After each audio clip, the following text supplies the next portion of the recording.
A few moments later.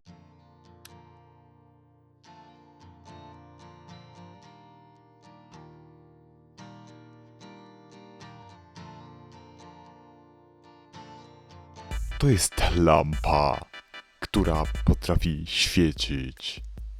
Zaprezentuję wam to. O, teraz świeci. Poza tym, że ta lampa świeci, to kosztuje $67. Kupuj, póki jeszcze jest w sprzedaży. Ilość egzemplarzy ograniczona. Jezu, ludzie, o takiej porze dzwonić. Halo?